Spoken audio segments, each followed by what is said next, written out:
She showed up barefoot in the rain, no name, no past, just fear in her eyes.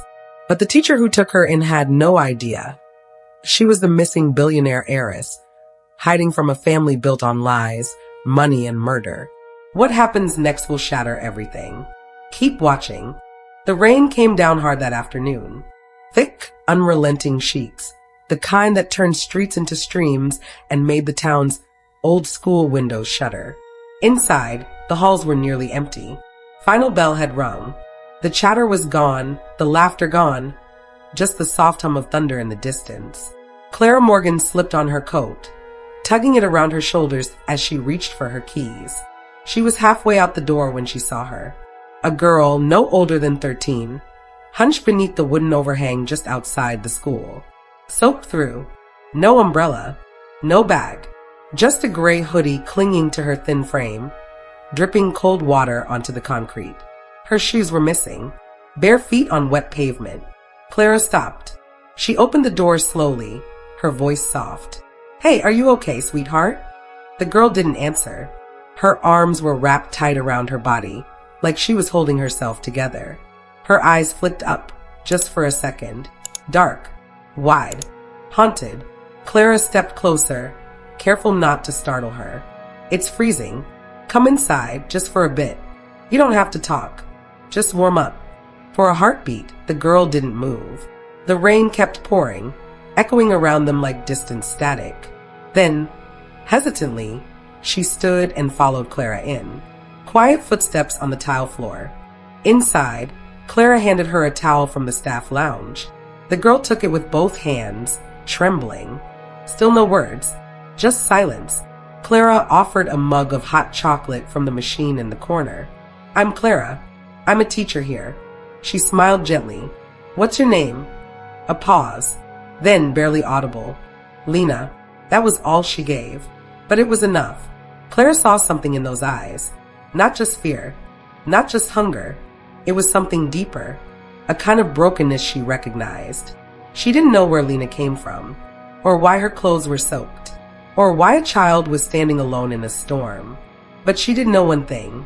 No one ends up barefoot in the rain unless they're running from something. And Clara had once run, too. The house was modest, tucked behind rows of maple trees on a quiet street where the wind carried the scent of pine and old soil. Clara's home wasn't big, but it was warm, lived in, the kind of place that always smelled faintly like cinnamon and chamomile. Lena sat on the edge of the old floral couch, wrapped in a thick blanket. She hadn't said much on the ride over, just stared out the window, raindrops tracing slow trails down the glass. Clara noticed how she flinched every time headlights passed, how her shoulders tensed at every turn. Clara moved gently around her, setting down a bowl of vegetable soup on the coffee table. "I know it's not pizza or anything exciting," she said with a soft chuckle, "but it's hot. That counts for something, right?" Lena didn't answer, but her fingers moved toward the bowl slowly, carefully, like she wasn't used to being given things without a price. Clara sat in the armchair nearby. "Not too close. You don't have to tell me anything you're not ready to. Just know you're safe here." There was a silence then, long, but not uncomfortable. A quiet filled with the soft tick of the clock and the occasional crackle of rain against the window pane. Lena finally looked up, eyes cautious.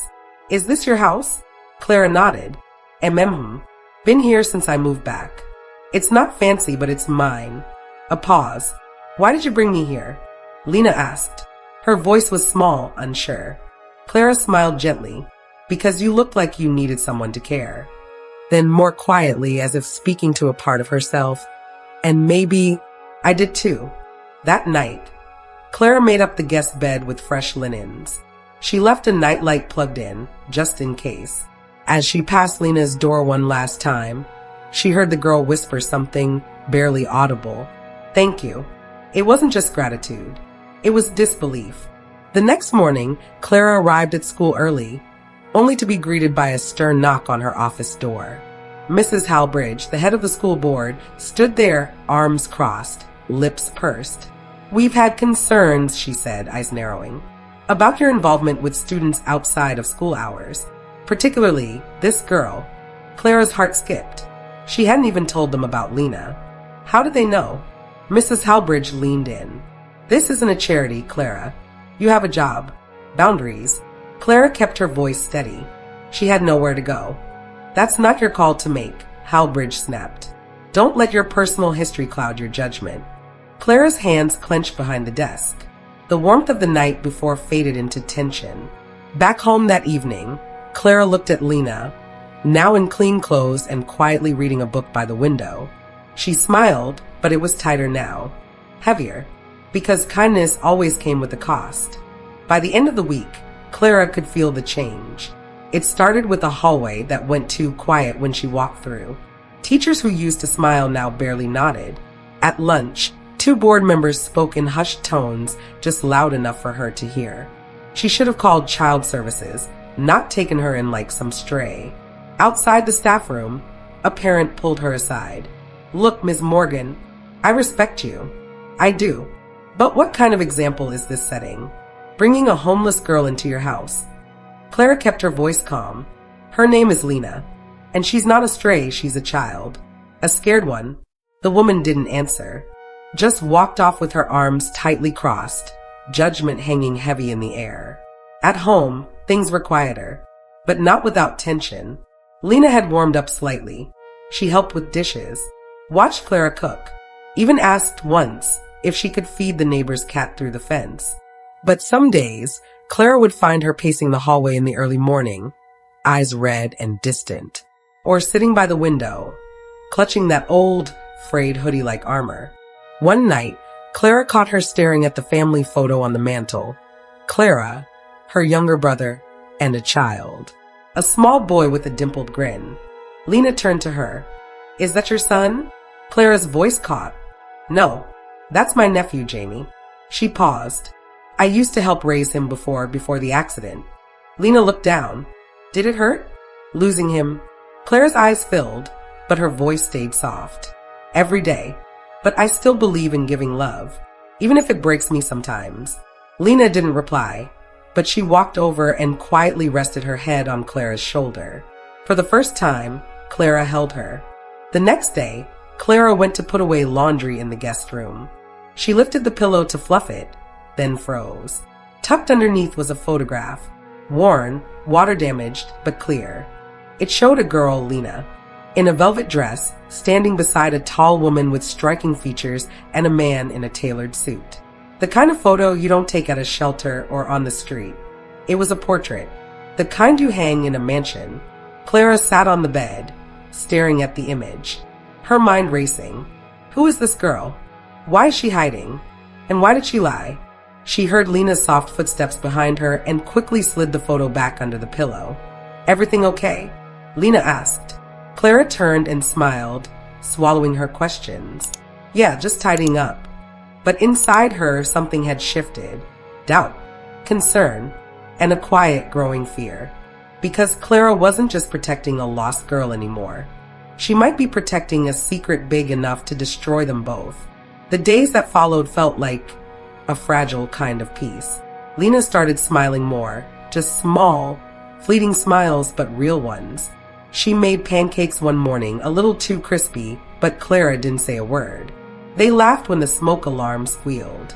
It felt normal. For a while. In the evenings, they played board games.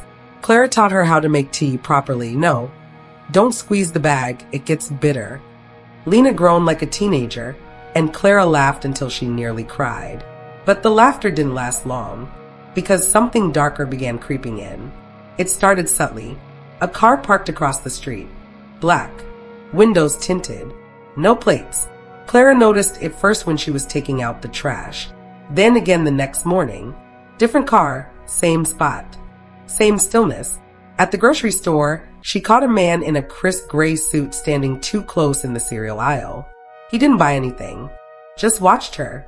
Then one night, Lena didn't come home from school. Clara waited, paced, called the office. Nothing. When the door finally creaked open after dark, Lena stood in the entryway, shaking. I got followed, she whispered. I cut through the woods. I'm sorry, I didn't want them to find me. Clara knelt in front of her, brushing damp hair from her face. Who's they, Lena? Tears welled in the girl's eyes. Her voice cracked. I can't say. If I do, I'll put you in danger. That night, after Lena fell asleep, Clara went to the guest room. The photo was still there. Same faces, same expensive suits. She studied it closer. The woman, graceful, elegant. And behind her, a crest etched into the frame. She looked it up. The Aldrich Estate, EST 1872. One of the wealthiest families in the state. And there she was, Lena Aldridge. Not missing. Runaway. Clara's hands trembled. She didn't sleep that night. The next morning, as Lena sipped her tea, Clara asked, softly, does the name Aldridge mean anything to you? Lena froze, completely still, like the breath had been pulled out of her. The cup clinked softly against the saucer. Then, in a voice barely audible, it used to. Later that day, Clara found the note on her kitchen table. 3 words, a folded photo. Thank you for everything. And just like that, Lena was gone. Clara stood at the open front door, the wind howling through the trees. Panic surged through her chest. She stepped out barefoot, just like Lena had been that first day. The only thing left behind was silence, and a secret too big for one woman to carry alone. The morning after Lena disappeared, Clara barely touched her coffee. Her hands wouldn't stop shaking. Every room in the house felt too quiet, like Lena's presence had been erased overnight. She called hospitals, left a message with the police. She even drove around town, stopping by the wooded trail near the school. Nothing, no sign, until the world found her first. 3 days later, Clara was grading papers when her phone buzzed. Breaking news. Billionaire heiress Lena Aldridge found safe after weeks missing. Rescued by small-town teacher. Clara dropped the phone. Her chest tightened. She picked it back up, scrolling through photos. There she was, Lena. Same tangled hair, but now brushed and curled. Her pale blue dress screamed money.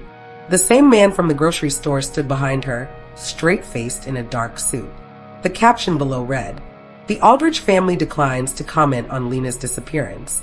Sources confirm she had been hiding under a false name." They erased Clara from the story. Just a passing mention in a headline, taken in briefly by a woman named Clara Morgan. Briefly, she fed her, held her while she cried, stayed up at night listening to the girl's breathing just to know she was okay. And now she was gone. The media storm hit fast. Reporters came to the school. One even knocked on her front door. The board summoned her again, this time with stricter tones. "You housed a missing minor," they said. "You interfered with an active investigation," they added. Clara didn't fight. She just sat there numb. What could she say? That Lena had begged her not to call anyone? That she had a reason to run? That sometimes protecting someone means risking everything? But none of that mattered now. At home, Clara stood at the window where Lena used to sit. Her old blanket was still folded on the couch. The nightlight still glowed faintly in the guest room. The silence had returned, but this time it wasn't peaceful. It was final. And beneath it all, something deeper haunted her. What exactly was Lena running from? And why did she still feel like she was in danger even after going back? Clara pressed her hand to the photo frame on the mantle, the one Lena always stopped to look at. She thought she'd been giving the girl a second chance, but maybe Lena had been giving her one too. It was early, just past 6 a.m. The sun hadn't fully risen, and the world was still wearing that quiet blue haze that comes before daylight really wakes. Clara had just poured herself a cup of tea when she heard a soft knock at the door. Not urgent, not rushed, just there. She opened it and froze. There, standing barefoot on the porch just like that first rainy day, was Lena. But this time, no hoodie, no fear in her eyes, just quiet strength. A kind of tired bravery no child should ever need. "Hi," she said. Clara barely whispered. "Lena." "I had to come back," Lena said, her voice shaking with emotion. They wanted to lock it all away again. Say I was confused, that I'd imagined things. But I remember what you told me, that love doesn't hide and truth doesn't stay buried. Clara led her inside without a word, her heart pounding. Over tea, Lena told her everything. How her mother's death, once ruled an accident, wasn't so clean. How she'd overheard her uncle arguing with her mother the night before it happened. How she ran, not just out of fear, but because she knew she was next. I kept quiet for so long, Lena said. But after staying with you, I realized I didn't have to live like that anymore. She slid an envelope across the table. Inside was a flash drive and a letter addressed to the authorities. You showed me what safety feels like, Lena whispered. Now I want to protect you back. By noon, national news had changed tone. Heiress exposes family cover-up and emotional statement. Thanks local teacher who saved her life. Clara didn't want the attention, but when reporters arrived again, this time they weren't chasing scandal. They were telling the truth. Later that evening, Clara and Lena sat on the front steps. No words for a while, just the sound of wind brushing through the trees. Lena leaned her head gently on Clara's shoulder. I'm not going back to them, she said. Not really. I'm going to live on my own terms now. You know you always have a home here, Clara said quietly. I know, Lena whispered. That's why I came back. 2 weeks later, life had settled into something new. Not normal. Normal was never coming back. But something honest. Real. Clara returned to the classroom, welcomed not with judgment, but with quiet nods of respect. Even Mrs. Halbridge, the once stern board chair, offered a reluctant smile. Seems you were right to trust her, she said, before briskly walking away. Outside, spring had begun to bloom. Lena walked beside Clara through the school's garden path, no longer hiding behind hoods or shadows. The town no longer saw her as the billionaire runaway or a tabloid headline. They saw her as Lena. She'd chosen to step away from the Aldrich legacy, leaving the estate and its dark history behind. She would inherit eventually money, yes, but she made it clear. Wealth isn't power. Truth is, Lena had used her voice to testify, not just about the night her mother died, but about the years of control, silence, and fear. And in doing so, she helped bring justice, not just for herself, but for the woman who never got to speak. At home, the guest room now had new sheets, a bookshelf, a photo of Clara and Lena at the town's spring fair, mid-laugh, holding paper cones of cotton candy. Lena still had bad nights sometimes. Clara did too, but now they shared them. As the day faded, they sat on the back porch in soft golden light. Lena turned to Clara, her voice gentle. Why did you take me in? Really? Clara looked out at the trees, the fading sun painting her eyes amber. Because I saw a girl who reminded me what it means to keep going. And maybe, I hoped you'd remind me too. Lena smiled. You gave me a name that didn't come with a price tag. That means more than all the money in the world. And in that moment, no headlines, no fortune, no bloodline could define who they were. Not anymore. Just a teacher. And a girl once lost in the rain, now found.